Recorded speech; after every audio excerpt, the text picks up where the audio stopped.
Hello everyone, welcome to beyond teachings. I am Fauzia Kaiser, your Hindi teacher. तो आज हम पढ़ने वाले हैं क्लास 10th की हिंदी व्याकरण, जिसमें हमने पहले पढ़ लिया था वाक्य और भेद।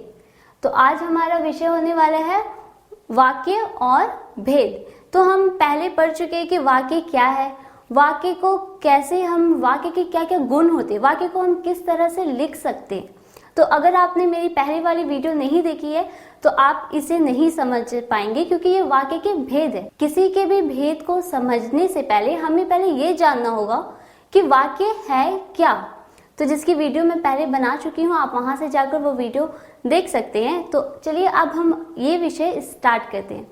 तो हम सबसे पहले आज क्या पढ़ेंगे कि सरल वाक्य क्या है। हम देखेंगे कि सरल वाक्य है क्या, सरल वाक्य को हम किस तरह से लिख सकते हैं, क्योंकि हमेशा एग्जाम्स में आते हैं सरल वाक्य दे दिया जाता है और उसे कन्वर्ट करना रहता है संयुक्त वाक्य में। कई बार ऐसा रहता है संयुक्त वाक्य देते हैं तो उसे कन्वर्ट करना रहता है सरल वाक्य में या फिर मिश्र वाक्य में। तो आज हम लोग जानेंगे कि सरल वाक्य है क्या, सरल वाक्य क्या है, और फिर वाक्य के कितने भेद होते हैं, 3। वाक्य के 3 भेद होते हैं। पहला है सरल वाक्य, दूसरा है संयुक्त वाक्य और तीसरा है मिश्र वाक्य। तो सबसे पहले हम जानेंगे कि सरल वाक्य है क्या। तो सरल वाक्य जानने से पहले हम देखेंगे सरल वाक्य में क्या क्या चीज होती है, सरल वाक्य कैसे होने चाहिए। तो है यहाँ लिखा हुआ, सरल वाक्य एक कर्ता तथा एक क्रिया के मेल से बनता है। सरल वाक्य बनता है, एक कर्ता होना चाहिए उसमें और एक क्रिया। कर्ता कोई काम करते होना चाहिए और जो को काम कर रहा है वो होना चाहिए, उसे कहते हैं सरल वाक्य। सरल वाक्य में एक उद्देश्य होता है और दूसरा विधेय होता है। उद्देश्य क्या है? उद्देश्य जो काम कर रहा है, जो भी काम कर रहा है वो होता है उद्देश्य, और वो जो काम कर रहा है, जो कुछ भी वो काम कर रहा है वो होता है विधेय। तो देखते हैं इसके कुछ उदाहरण हम लोग देख लेते हैं, ताकि हम जान पाए कि सरल वाक्य है क्या, हम इसे और अच्छे से कैसे जान सकते हैं। सरल वाक्य में पहले तो हमें ये समझ में आ गया कि हाँ, सरल वाक्य में क्या होता है, एक कर्ता होता है और एक क्रिया होना चाहिए। कर्ता क्या है, जो काम कर रहा है। जैसे मैं अभी यहाँ बोलूं कि मैं पढ़ा रही हूँ, तो मैं क्या हो गई, मैं हो गई कर्ता, और मैं पढ़ा रही हूँ, मैं जो काम कर रही हूँ वो क्या है, क्रिया। तो मैं पढ़ा रही हूँ वो हो जाएगा हमारा क्रिया। मैं क्या हो गई, उद्देश्य, क्योंकि मैं कर रही हूँ ना, वो काम को मैं कर रही हूँ तो मैं हो गई उद्देश्य, और जो काम मैं कर रही हूँ उसे क्या होता है, उसे क्या बोलते हैं, विधेय। तो सबसे पहले एक उदाहरण हम देखेंगे। जैसे यहाँ लिखा हुआ है, कछुए ने खरगोश को हरा दिया। तो कछुआ क्या हो गया, कछुआ हो गया कर्ता, और वो क्या कर रहा है, हराने का काम कर रहा है। किसे, खरगोश को। तो वो क्या हो गया, क्रिया। वो जो काम कर रहा है वो क्या हो जाता है, क्रिया हो जाता है। जैसे यहाँ अब दूसरा हम उदाहरण देखेंगे। जैसे नौकर ने समय पर काम पूरा कर लिया। ये सरल वाक्य, ये सिंपल सा है जो हम लिख सकते हैं। सिर्फ इसका एक वाक्य बनता है। जैसे मैं अभी आप लोगों को बोलूं कि यहाँ मैं लिख दूं राम, या इससे कोई भी वाक्य बनाए, तो जैसे आप बनाएंगे। जैसे मैं अभी यहाँ एक सिंपल सा, एकदम सिंपल से एक सरल वाक्य बनाती हूँ। जैसे यहाँ मैं लिख दूं कि राम खाना खा रहा है। तो राम क्या है, राम हमारा हो गया उद्देश्य। ये क्या है, हमारा कर्ता। कर्ता को ही उद्देश्य बोलते हैं। और जो काम कर रहे हैं वो क्या काम कर रहे हैं, खाना खाने का काम कर रहे हैं। तो खाना खाने का जो वो काम कर रहे हैं तो वो क्या है, विधेय। तो हमेशा सरल वाक्य जो होता है उसमें 2 चीजों का होती है, सिर्फ कर्ता होती है और क्रिया होती है। जैसे अब यहाँ तीसरा हम लोग उदाहरण देखें। ड्राइवर समय से बस लेकर नहीं आया। तो ड्राइवर क्या हो गया, ड्राइवर हो गया हमारा कर्ता, क्योंकि वो काम को कर रहा है। और वो क्या काम कर रहे हैं, वो समय पर बस लेकर नहीं आया। तो ये क्या हो गया, क्रिया। तो सरल वाक्य जो होती है वो सिंपल से, सिर्फ उसमें 2 चीजों का ध्यान रखना है। किस चीज का, क्रिया का, और दूसरा कर्ता। ये दोनों चीज होते हैं हमेशा। सरल वाक्य आप जब भी बनाओगे उसमें देखना, हमेशा एक कर्ता होगा और दूसरा होगा क्रिया। तो ये थे सरल वाक्य। अब सरल वाक्य में जैसे यहाँ सरल वाक्यों की रचना मुख्यतः 2 घटकों के माध्यम से होती है। कौन कौन सी, पहला उद्देश्य जो मैं आपको बताई, और दूसरा विधेय। तो कैसे होता है उद्देश्य, वही होता है जो काम करता है। जैसे यहाँ मैं बताई हूँ, ये राम क्या हो गया, उद्देश्य हो गया, क्योंकि वो राम ही काम कर रहा है। और वो जो काम कर रहा है, वो जो भी काम कर रहा है, जैसे वो खाना खाने का काम कर रहा है तो वो क्या हो गया, विधेय हो गया, क्योंकि वो काम कर रहा है। तो सरल वाक्य होता है एकदम सिंपल सा, जिसे हम लिख सके, जिसमें एक कर्ता हो और दूसरा क्रिया हो। एक जो है काम कर रहे हो और जो कुछ भी काम कर रहा हो वो होता है क्रिया। तो सरल वाक्य ये था। अब हम जानेंगे कि संयुक्त वाक्य है क्या।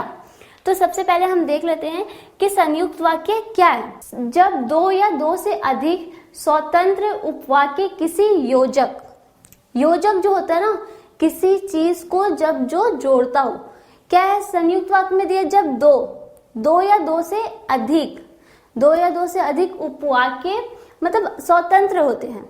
मतलब अगर दो वाक्य आप लिख रहे हो ना, तो वो दोनों स्वतंत्र होगा, दोनों का अर्थ होगा, दोनों एक दूसरे पे डिपेंड नहीं होगा, कोई किसी पे निर्भर नहीं करेगा, वो खुद ही स्वतंत्र होगा, तो उसे कहते हैं संयुक्त वाक्य।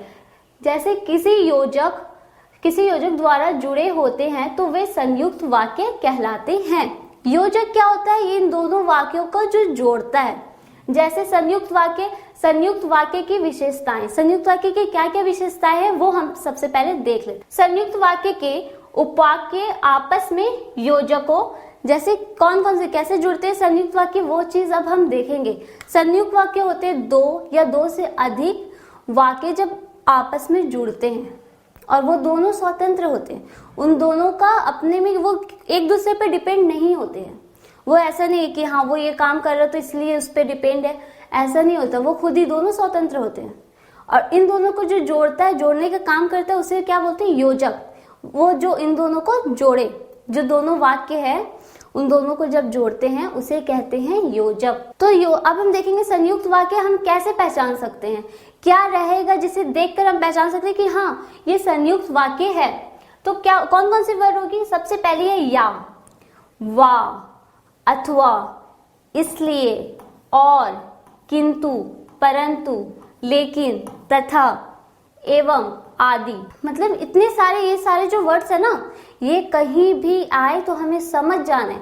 कहीं भी जब दो वाक्य लिखा हो, जैसे मैं बोलूं कि मैं अभी पढ़ा लूंगी उसके बाद घर जाऊंगी, या फिर मैं कुछ भी बोलूं और अगर लगे पढ़ाने के बाद मैं और कुछ करूंगी, जैसे मैं बोली और आगे बीच में दो जोड़ रहा है कि मैं ऐसा नहीं कि इस पर डिपेंड हूं या उस पर डिपेंड हूं, नहीं, ये दोनों स्वतंत्र होना चाहिए, दोनों अपने में दोनों का अर्थ होना चाहिए, कोई एक दूसरे पे डिपेंड नहीं होना चाहिए कि नहीं ये काम होगा उसके बाद वो होगा, ऐसा नहीं है, वो भी हो रहा है वो भी हो रहा है, दोनों स्वतंत्र। और संयुक्त वाक्य को हम कैसे पहचानेंगे, जब योजक जो बोले ना, ये सारे क्या है, योजक है, या, वा, अथवा, इसलिए, किंतु, परंतु आदि, ये सारे हैं योजक जो दो वाक्य को आपस में जोड़ते हैं, इसे कहते हैं संयुक्त वाक्य।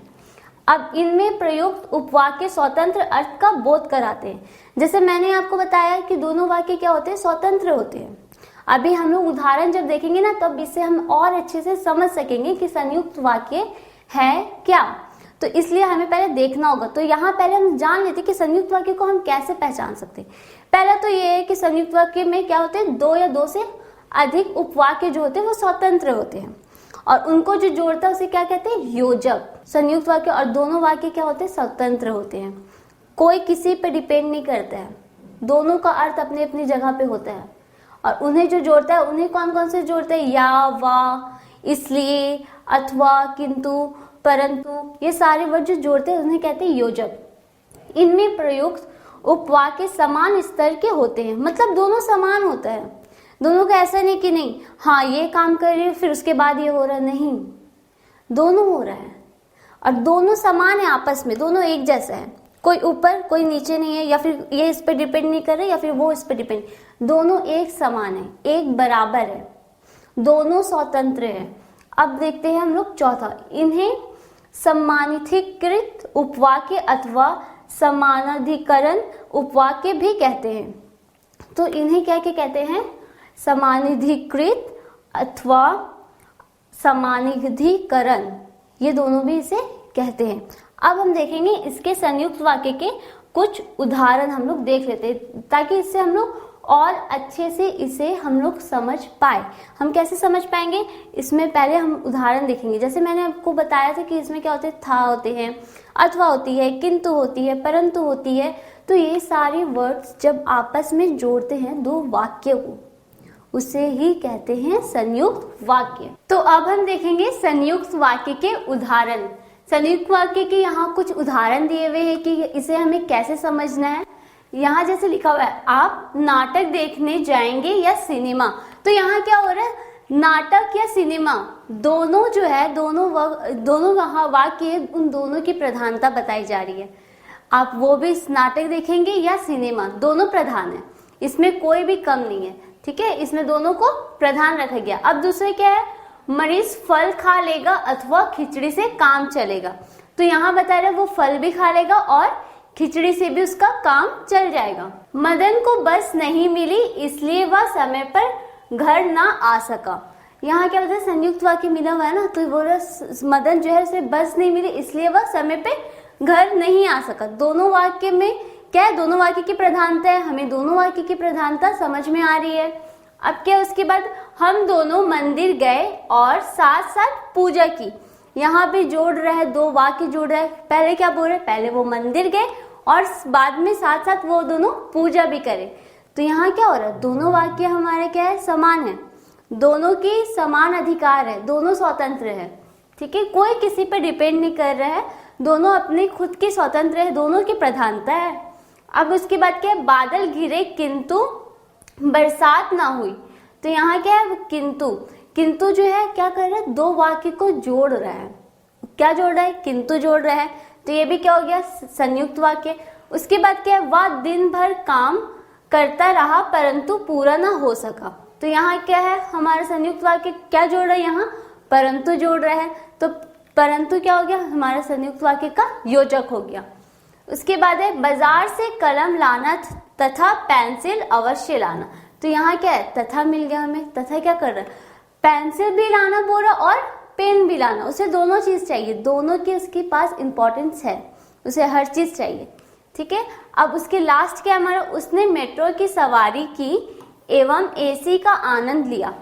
यहाँ भी दोनों वाक्य हमारा क्या हो रहा है, समान हो रहा है, दोनों का समान अधिकार है। तो संयुक्त वाक्य जो रहता है ना, उन दोनों में दोनों वाक्य या फिर दो शब्द जुड़ते हैं योजक से, तो दोनों समान होते हैं, दोनों स्वतंत्र होते हैं। तो अब तक हमने क्या क्या पढ़ लिया था, अपनी पहली वीडियो में हमने पढ़ा था कि वाक्य क्या है। उसके बाद आज हमने क्या पढ़ा कि वाक्य के कितने भेद होते। तो वाक्य के कितने भेद होते, 3 भेद होते। पहला क्या था, सरल वाक्य, फिर उसके बाद संयुक्त वाक्य, फिर तीसरा हमारा मिश्र वाक्य। तो आज हम यहाँ तक पढ़े कि सरल वाक्य क्या है और सरल वाक्य के कुछ उदाहरण भी देखा हमने, और उसके बाद देखा हमने कि संयुक्त वाक्य क्या है और उसके कुछ उदाहरण भी। अब हम अपनी अगली वीडियो में पढ़ेंगे कि मिश्र वाक्य क्या है, उसके कुछ उदाहरण देखेंगे, क्योंकि एग्जाम्स में क्वेश्चन आएंगे ना, तो कैसे हम वाक्य को परिवर्तन कर सकते, सरल को संयुक्त में, संयुक्त को मिश्र में, तो इन सब को जैसे परिवर्तन करना वो भी हम जानेंगे। Thanks for watching.